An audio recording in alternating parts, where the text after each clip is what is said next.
नमस्कार, मैं दीपक शर्मा और मेरे YouTube मंच पर आपका स्वागत। दोस्तों, हिंदी के राष्ट्र कवि रामधारी सिंह दिनकर की दो पंक्तियां बड़ी अनमोल हैं। याचना नहीं अब रण होगा, जीवन जय या मरण होगा। यानी करो मरो की स्थिति, डू और डाई बैटल। और ये स्थिति अखिलेश यादव, तेजस्वी यादव या राहुल गांधी की नहीं है इस वक्त। ये स्थिति आज की तारीख में गुजरात लॉबी की है, नरेंद्र मोदी और अमित शाह की है। डू और डाई बैटल, करो या मरो की स्थिति। और यह स्थिति मोदी और शाह की आज क्यों है, ये इसी वीडियो में मैं आपको आगे आज बताने जा रहा हूं। मोदी को 400 सीटें चाहिए ताकि कांग्रेस अयोध्या में राम मंदिर पर बाबरी ताला ना लगा दे।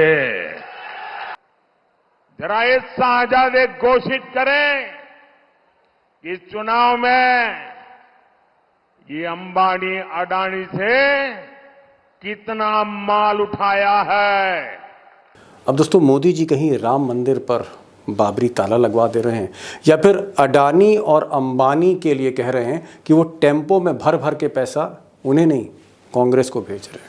इस तरह की जो बातें हो रही हैं, ये कहीं ना कहीं मोदी की बेचैनी, मोदी की हताशा दिखा रही है। और अगर आप अमित शाह को देखें तो अमित शाह ने जब से उत्तर प्रदेश के दौरे किए हैं तो उत्तर प्रदेश में पुलिस की सख्ती अब इस कदर बढ़ गई है, या उसकी इंतहा ये है कि बूथ पर लाठीचार्ज हो रहा है, और वो भी एक खास समुदाय में।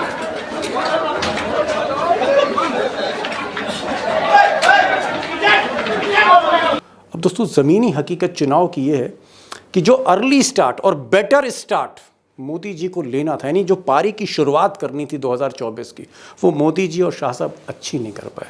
पहला फेज़, सेकेंड फेज़ और थर्ड फेज़, ये बीजेपी के उम्मीदों पर खरा नहीं उतरा। और खासकर बिहार में, उत्तर प्रदेश में या राजस्थान में जिस तरह से बीजेपी को झटका लगा है, उससे अभी तक मोदी और शाह संभल नहीं पाए। अब 4 फेज बचे हैं, चौथा, पांचवा, छठा, सातवां। और इन 4 चरणों में बीजेपी के लिए सबसे ज्यादा इंपॉर्टेंट 5 राज्य हो गए। वो 5 राज्य जहां 90 सीटें बीजेपी लड़ रही है।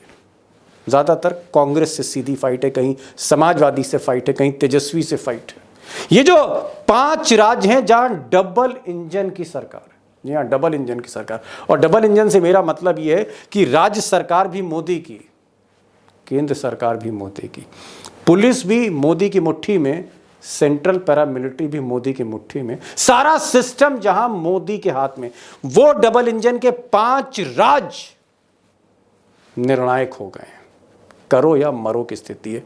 90 सीटें हैं जहां बीजेपी लड़ रही है, और इन 90 सीटों में अगर मोदी जी खुदा ना खास्ता 80 सीट नहीं जीते या 75+ सीटें नहीं जीते, तो एक चीज़ आज आप लिख लीजिएगा कि फिर मोदी जी नहीं आ रहे।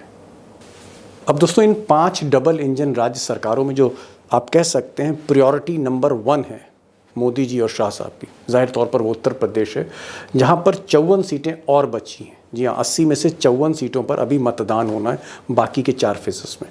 इन 54 सीटों में 51 सीटें बीजेपी लड़ रही है। मुकाबला कांग्रेस से, या यूँ कह सकते हैं समाजवादी पार्टी से, इंडिया से सीधे। उसके बाद बगल में जो बिहार है, वहाँ पर यूँ तो 26 सीटों पर चुनाव बचा है, 40 में से 26 सीटों पर चुनाव बचा है, लेकिन बीजेपी लड़ रही है 14 सीटें। बीजेपी के खाते में 14 सीटें बची, बहुत ही डिसाइसिव हैं। मध्य प्रदेश में यूँ 29 सीटें हैं, डबल इंजन की सरकार है, 8 सीटें यहाँ बची हैं। हरियाणा में अभी मतदान नहीं हुआ, होगा अभी आगे, 10 की 10 सीटों पर वोटिंग होनी है। आगे बताऊंगा कि हरियाणा का क्या हाल है।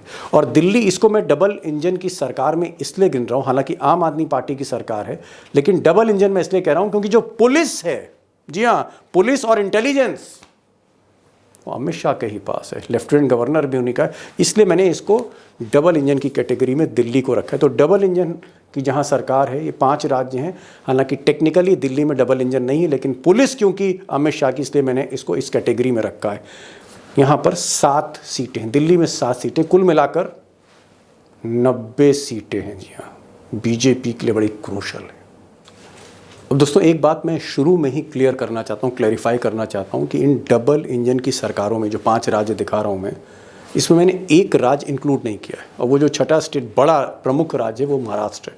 उस पर मैं कभी और वीडियो बनाऊंगा। मैं इन 5 राज्यों की आज बात करने जा रहा हूँ। 90 सीटें हैं, और अगर आप ये ग्राफिक्स देखेंगे चौथे, 5वें, 6ठे और 7वें फेस में जहाँ पर अब पोलिंग होनी है, उत्तर प्रदेश में मैंने कहा था 51 सीटें हैं। पिछली बार 44 सीटें जो हैं वो मोदी और शाह ने जीती थी। बिहार में तो 14 की 14 सीटें जो इस फेज़ में बची हैं वो बीजेपी के खाते में गई थी। हरियाणा में पूरा क्लीन स्वीप था, 10 में 10, में 8 और दिल्ली जिसको मैंने डबल इंजन कैटेगरी में रखा है 7 में 7 सीटें मोदी और शाह ले गए थे। यानी 90 में 83 सीटें बीजेपी ने जीती थी। और आपको जान के ताज्जुब होगा कि मोदी जी का स्ट्राइक रेट इन 5 स्टेट में 90 सीटों पे 92% प्लस था।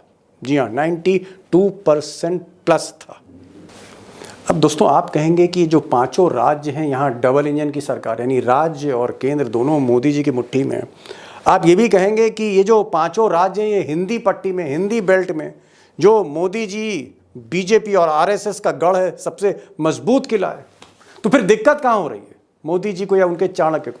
दिक्कत ये हो रही है, जी हाँ, दिक्कत ये हो रही है, बल्कि बहुत भारी दिक्कत हो रही है कि उत्तर प्रदेश हर फेज के बाद कहीं ना कहीं नाउमीदी बढ़ रही है बीजेपी की। हर फेज के बाद बीजेपी का जो परफॉर्मेंस है ऊपर जाने की तरफ नीचे आ रहा है। और जो असली बैटल, असली जो युद्ध होने जा रहा है पूर्वांचल में, वहां पर थोड़ी धुकधुकी बढ़ी हुई है अमित शाह की। और यही हाल कमोबेश बिहार में है, जहां नीतीश कुमार पर्दे के पीछे मोदी जी के साथ नहीं खड़े हैं, अमित शाह के साथ नहीं खड़े हैं, वो तेजस्वी यादव के साथ खड़े हुए हैं, वो लालू यादव से संपर्क स्थापित कर रहे हैं।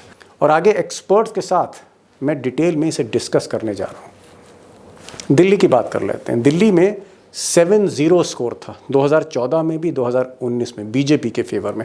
लेकिन इस बार केजरीवाल को जेल में डाल दिया। और दूसरी सबसे बड़ी बात, आम आदमी पार्टी और कांग्रेस का गठबंधन हो गया। तो यहाँ भी एक बहुत बड़ा चैलेंज है। हरियाणा में तो आप कह सकते हैं कि सरकार ही संकट में आ गई है।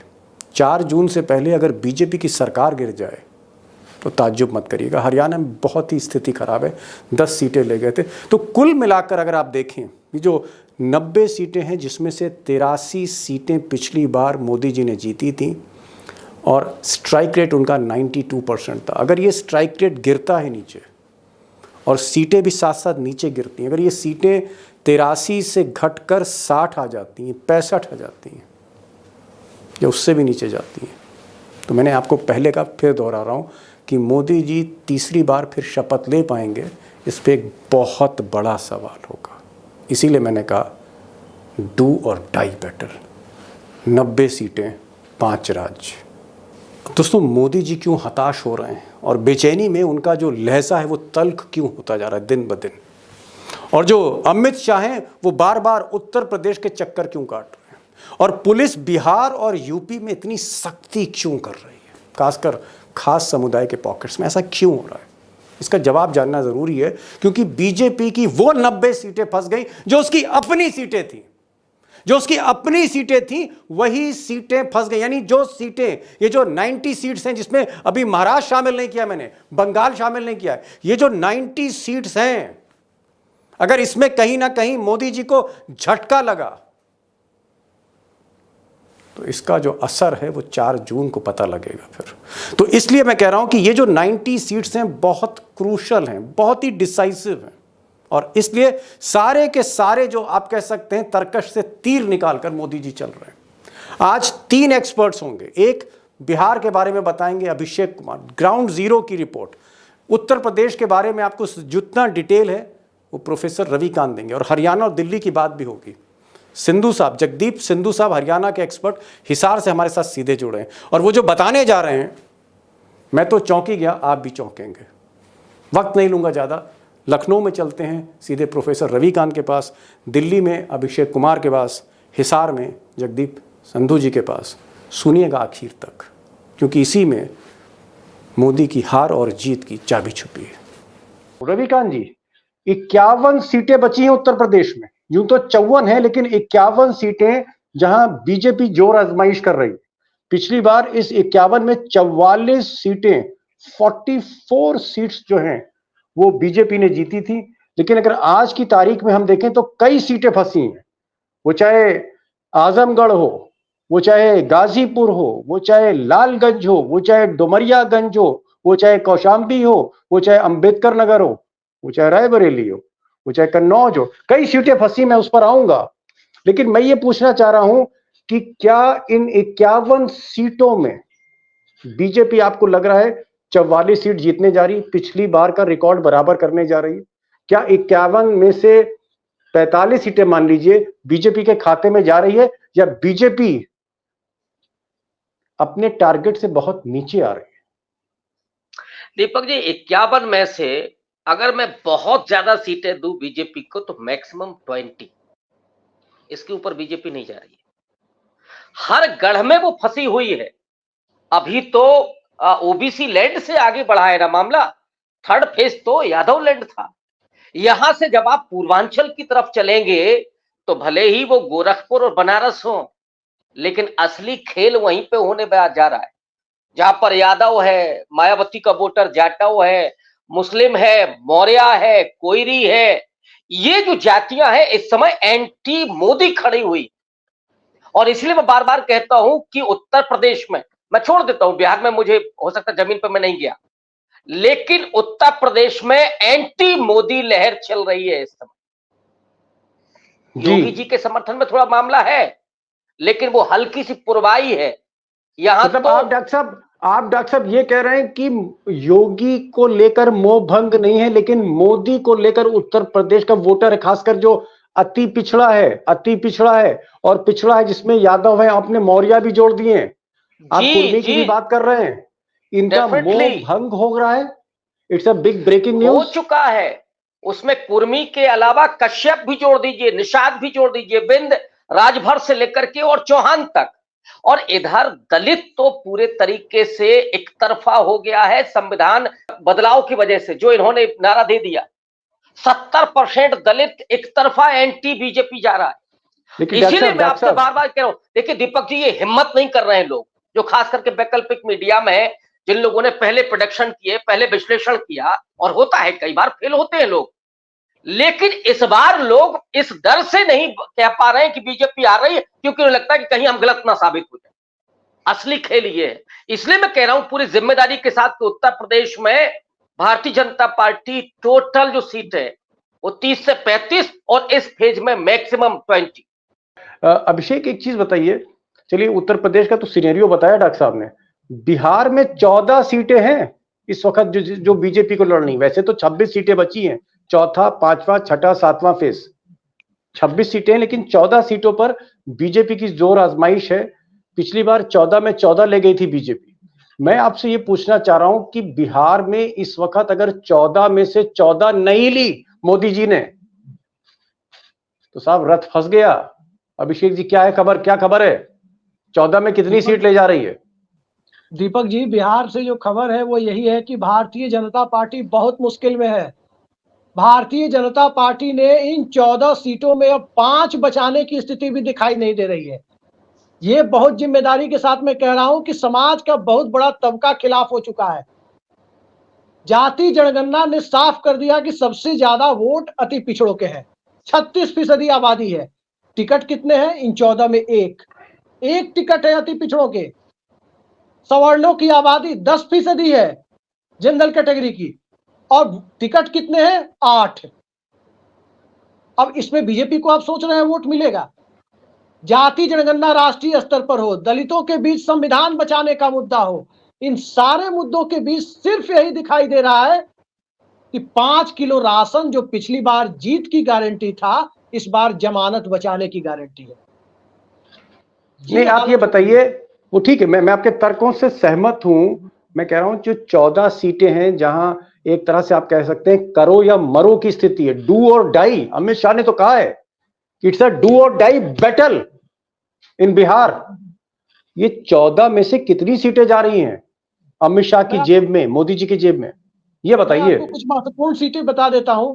गिरिराज सिंह इन 14 बेगूसराय सीटों में से। सबसे जाने पहचाने नाम बेगूसराय से, वहां अगड़ा बनाम पिछड़ा हो चुका है, सीपीआई चुनाव लड़ रही है और दलित वर्ग और अल्पसंख्यक वर्ग पिछड़ों के साथ खड़ा नजर आ रहा है। आगे चल के ये भूमिहार बनाम नॉन भूमिहार में कन्वर्ट हो सकता है चुनाव बेगूसराय का। बगल की सीट है जहां अमित शाह गए थे, उजियारपुर की सीट, नित्यानंद राय गृह राज्य मंत्री, जो भाषा उन्होंने लखीमपुर खीरी में बोली वही भाषा उजियारपुर में बोली। उन्होंने टोटल कहा बताइए कि 14, मैं ठीक है वो बहुत बहुत बहुत क्योंकि समय की भी पाबंदी है थोड़ी सी। 14 सीट जहां बिहार में बीजेपी लड़ रही है, इन 14 सीटों में मोदी जी को कितनी सीट मिलने वाली, बीजेपी को कितनी सीट मिलने वाली? देखिए, सासाराम और महाराजगंज 2 सीटें कंफर्म दिख रही है आज की तारीख में, कंफर्म नहीं कर सकते लेकिन बढ़त दिख रही है, और 2-3 सीटें और आ सकती है, लेकिन बीजेपी के सामने बहुत मुश्किल है, बहुत मुश्किल है। आप सोच नहीं सकते कि पटना की सीट फंस जाएगी, रविशंकर प्रसाद फंस जाएंगे, बराबर की टक्कर में फंस जाएंगे, और 42 डिग्री टेम्परेचर में जिसका वोटर ज्यादा निकलेगा वही चुनाव जीतेगा। बराबर की सीटों की बात, मतलब आपने कहा कि 14 में 5 सीटें जो हैं कहीं ना कहीं आपको दिख रहा है कि मोदी जी के खाते में जा सकती हैं, बाकी फंसती हैं। मैं जरा हरियाणा के दर्शन कर लूं, क्योंकि हरियाणा में तो कोहराम मचा हुआ है। 3 निर्दल विधायकों ने जब से समर्थन वापस लिया है सैनी साहब की सरकार से, मोदी जी की सरकार से, हरियाणा में हरियाणा की सरकार डगमगा रही है। मैं हरियाणा की सरकार के बारे में सिंधु जी नहीं पूछने जा रहा हूं। माई स्ट्रेट क्वेश्चन इज, ये जो 10 सीटें पिछली बार 10 की 10 अमित शाह ने जीती थी, मोदी ने जीती थी हरियाणा में, इन 10 सीटों में कितनी सीटें हैं जो बीजेपी को मिलने जा रही हैं? एक। क्या जी? एक सीट। तो वो तो नहला चल रहे थे, रविकांत जी नहला चल रहे थे, आपने दहला चल दिया।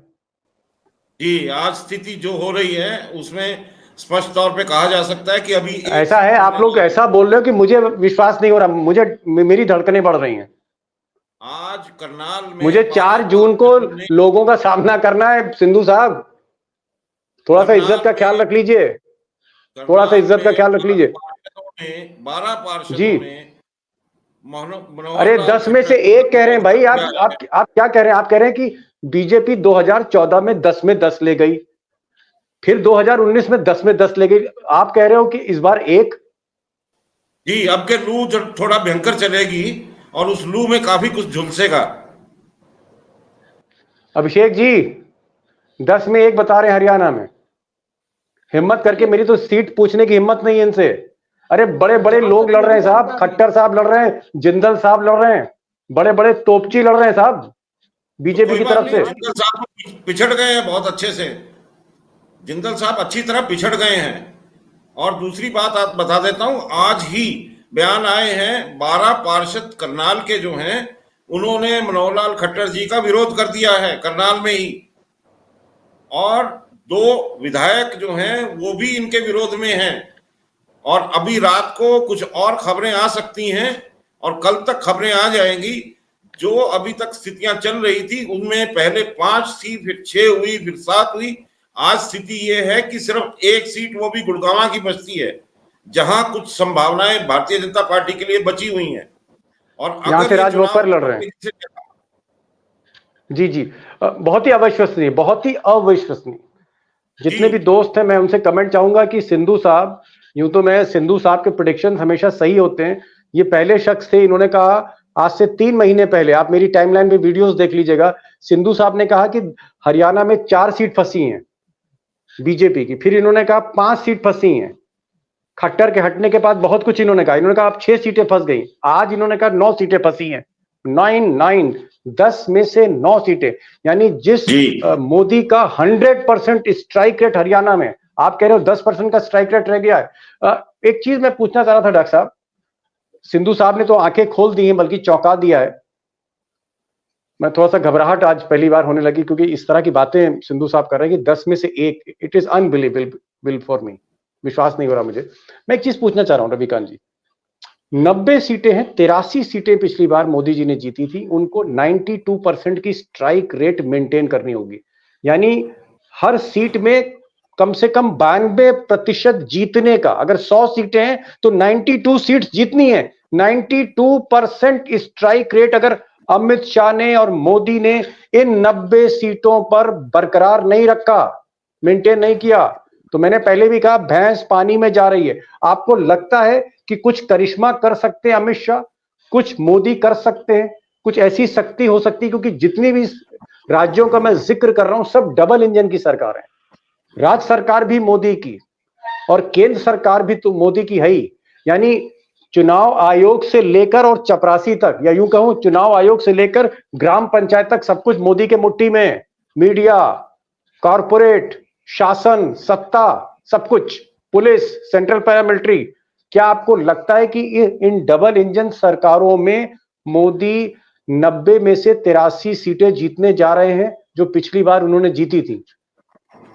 दीपक जी, एक खुदा के बारे में कहा जाता है, ईश्वर के बारे में, कि जब वो देता है तो छप्पर फाड़ के देता है और लेता है तो चमड़ी उधेड़ के लेता है। मैं भारत के लोकतंत्र के बारे में, यहाँ की जनता के बारे में कहता हूं कि जब ये देते हैं तो छप्पर फाड़ के उधेड़ते हैं तो चमड़ी निकाल लेते हैं। सिंधु साहब जो बात कह रहे हैं, मैं इसमें और जोड़ना, मैं सहमत हूं पूरी तरीके से कि अगर 10 में से 10 चली जाए तो आश्चर्य मत करिएगा। हरियाणा में जो हालात हैं इस समय, और 92% तो छोड़ दीजिए भाई, जब मोदी जी को मिल सकती हैं 10 में से 10, तो विपक्ष को क्यों नहीं मिल सकती हैं?